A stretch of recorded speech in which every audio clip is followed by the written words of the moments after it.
I think it's now August, September, September 2024. I think it was. When did we first meet? I think it was 2021. Yeah, it's been a while, man. It's been a long old time. Summer 2021. I think that's where we first bumped into each other. Yeah. And to be fair, it took a long old time for us to finally be able to assemble and get some work together. Yeah. So, but yeah, I mean, that was always one of those, when you have the conversation, you're like, oh, this is a long time coming.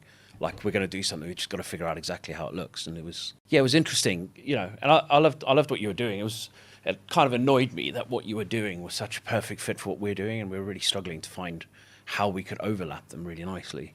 Yeah, but then you look back at some of the the things that we were doing. It was a holistic view of what we were trying to create, like this utopia for landlords. Unfortunately, we weren't doing it from a business case, so it wasn't making us any money or anything else. Which obviously that's why we ended up having to move on to better things. But I think it was the idea that there is the ability to help landlords and investors in the resi space within the UK and do all of that. But anyway, I think it's time to tell everybody about kind of where we've got to and why we've got to where we are. So tell me a little bit about your background. Obviously, when I first met you, I think you were doing coaching at that time. But where did it first start?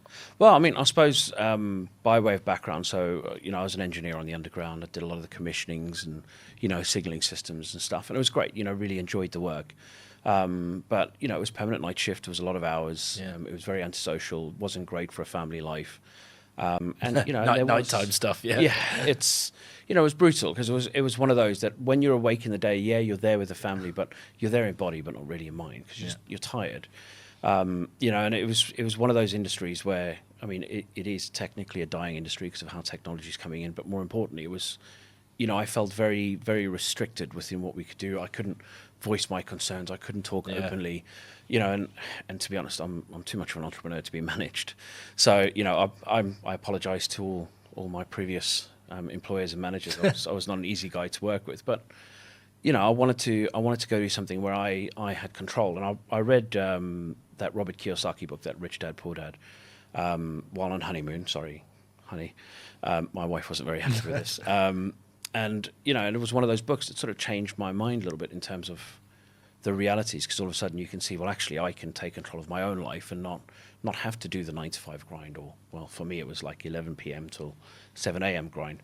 And I went, actually, you know what, this is much more in keeping with who I am, what I want, the life that I want, and pivoted out into the property space. I was earning good money when I left the underground, really good money. And gave all that up to try and do something different, try and lead a different life, which, much to my wife's dismay at the time, she was not happy with the decision, if I'm honest, but, nowadays... It's turned out all right.